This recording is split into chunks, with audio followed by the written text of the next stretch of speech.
So if you're watching this video, you're probably on that Battlefield grind just like the rest of us. Not gonna lie, it's been pretty good so far, you know? I'm bad, don't get me wrong, but I'm having fun. Me and the boys rolling around playing some escalation. The game looks gorgeous, it's cinematic as hell, and everyone I'm playing with is on that roller coaster of, this game is awesome, we're killing it, and wow, we're getting shit on. Get me out! All that to say, we're in that honeymoon phase with Battlefield. Everything's awesome, it's refreshing, and they just announced a new Battle Pass is coming out next week? Hell yeah! New maps, new guns. We're gonna be battling those fields with the Battle Pass on the Battle Bus with the Battle Boys. Battle Bit was a game briefly. Fortnite or whatever. This bit got away from me a little, but I brought up Fortnite because we do need to address the mother of all Battle Pass games. At least briefly when talking about them. Love it or hate it, Fortnite really got the ball rolling for Battle Passes becoming so common nowadays. Honestly, I don't think they're a bad thing, they do have a place, but that place isn't in every game, and at this time, I don't think Battlefield is that game, which is why I'm not the happiest about this announcement. Alright. I know someone out there is assuming this is all about the price and me just not wanting to spend more money on the game. And sure, that's a little bit of the story, but really, it's more about the timing. It's too perfect. Okay, imagine real quick, just imagine, you and I are at the most awkward Thanksgiving dinner together, sitting across from each other. You know, your aunt's already had a little too much to drink, dad's starting to get a little judgy over some shit, and grandpa just said something that, oh my gosh, I don't think that was ever okay to say. Not even during his time. I think he just doesn't give a fuck. It doesn't really matter what he said. We paid in the scene. It's an awkward dinner, and you're trying to break some tension in the room by bringing up that Battlefield is dropping a battle pass to me while I'm stuffing my face across the table from you, you know? Really going at it, mashed potatoes, gravy, turkey, the whole shebang. You think I'm just gonna take that olive branch you're holding out, trying to make things less awkward? Hell no. I'm gonna slam down a Bible right on the table, as loud as possible. I'm gonna just slide it over to you. Then I'm gonna stare you right in the eyes with a little bit of mashed potatoes and smudged on my face, and demand you say under oath that you think they made everything in that battle pass in the last 2 weeks since launch. Alright, back up. Sorry to traumatize you there with Thanksgiving right around the corner. I really just wanted to go on a tangent, but you get the point. Let's be honest here. In the announcement for the Battle Pass reveal, they showed off a couple new guns and 2 new maps that are going to be dropping at the same time. And we all know that like 95% of that was ready to go at launch 2 weeks ago. Sure, they could maybe make a new gun or 2 in that time, but there's no way they could fully make and polish 2 whole maps in that time, let alone one with the scales of Battlefield being as grand as they are. If that was the case, then I'd be so excited for the 24 maps we're going to be getting throughout this year. Come on, guys. They could have just included them in the main game, and really, I think they should have. I mean, 2 new maps is a 20% increase in the starting roster, and in terms of progression, most people still have a lot to do. Now, I'm sure there are some people who already have everything unlocked, but most people are pretty busy, right? I've been playing the game a fair bit since release, but it doesn't mean I don't have to go to work tomorrow. I've got other responsibilities and hobbies that take up a lot of my free time, but most days, I'll at least hop on to do my daily missions and play a few rounds, because I've been really enjoying the game. It's got me hooked. With that in mind, I'm sitting in the low 40s right now level-wise, which I'm sure a lot of other people are sitting within 10 to 15 levels plus or minus of that, but we'll use my level as the benchmark. In the low 40s, I've still got a few more weapons to unlock through levels, along with some more equipment, and then I've still got most of the permanent assignments to grind out.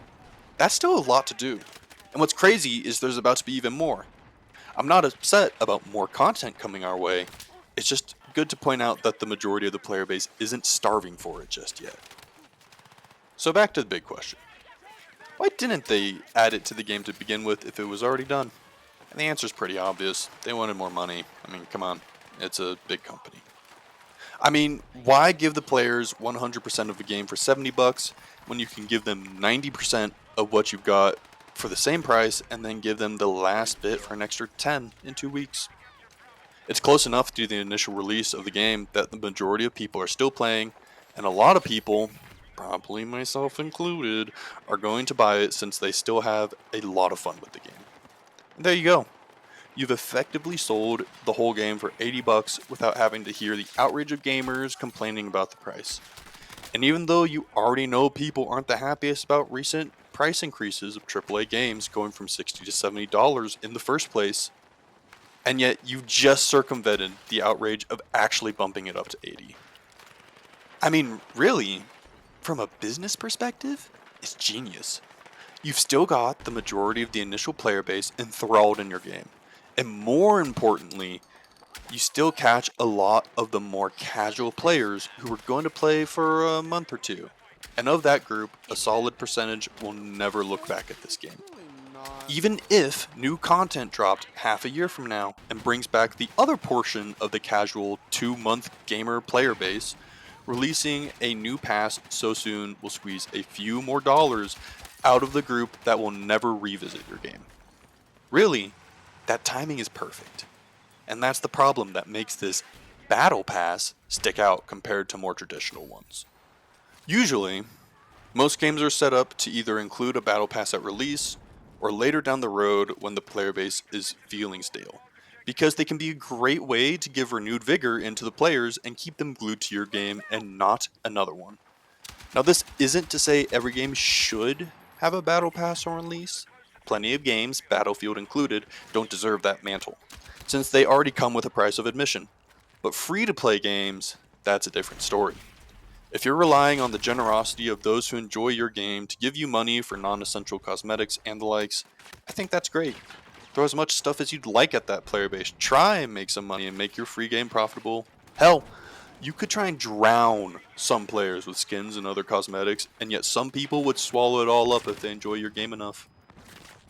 Games with a price tag can also do this over time, and it can be totally acceptable. I think a great example that's pretty recent is Helldivers 2. Since its release date, the developers have continued to add new things to the game, both free content updates along with paid passes. Somewhat uniquely, not only do they include new cosmetics, but they include gameplay changing new equipment and weapons in their passes as well. But importantly, and I mean very importantly, they offer free-to-play players a way to acquire this equipment given enough time. Now, that's also not to say that games need to add a new price tag onto additional content that changes gameplay. Deep Rock Galactic is another great horde shooter that since launch has released a multitude of new guns, entire new factions, and an entirely free cosmetic battle pass with every major update. And they've never asked a dime for more of this gameplay changing stuff. But they will add an entirely new cosmetic pack onto the side. And really, that pack is so optional since they already stuffed the free battle pass with so many cool cosmetics that I think a lot of people primarily just buy them to show appreciation towards the game that they enjoy so much.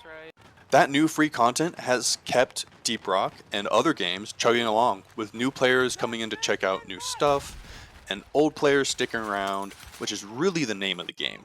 Player retention time. Whether new content brings back old players to hop into your game for a bit, or actively keeps your core player base coming back with something to do, that content has done its job. Either way, the longer and more often people play your game, the more likely they are to spend more money on it if you give them the opportunity to do so. To wrap it all up, I don't have an issue with battle passes. I do think they are a great way to allow games to keep growing and give them more funding to continue further development. However, there's a difference between the mentality of, hey, we've made some brand new content since finishing the game and we'd like to share it to you for a price, versus the idea of, hey, we've got all this done, but let's just hold on to some of it and say we're giving them all of it anyways. Doesn't sound right, does it? Leaves a bit of a bad taste in the mouth. Sure, it's good for business, but it doesn't feel like good business. It feels a little bit sleazy just dangling that last little bit over our heads just because they can. And unfortunately, I think we're going to be getting a taste for this more and more, whether we like it or not. More gaming companies are going to realize they can give us the whole pie, but market that last slice as extra, even though it's actually the missing piece. Unfortunately for us, the human body has a secret superpower. If you eat enough food that you don't like, eventually your palate will adjust to liking it. So before we know it, buying 90% of a new game will feel like the norm, and companies will know you're salivating for that last bite. On that bleak note, thank you for watching. I hope you enjoyed it. It may not be your average Battlefield video out there, and by no means do I intend to diminish the hype for this game, because seriously, the gameplay is really fun. I've been having a blast, but hopefully I've got you thinking. And even if that thought is just about how wrong and stupid I am, I'll take it. With that, I've been Major Useless. Thank you for watching, and hopefully I'll see you out on the battlefield. Bye for now.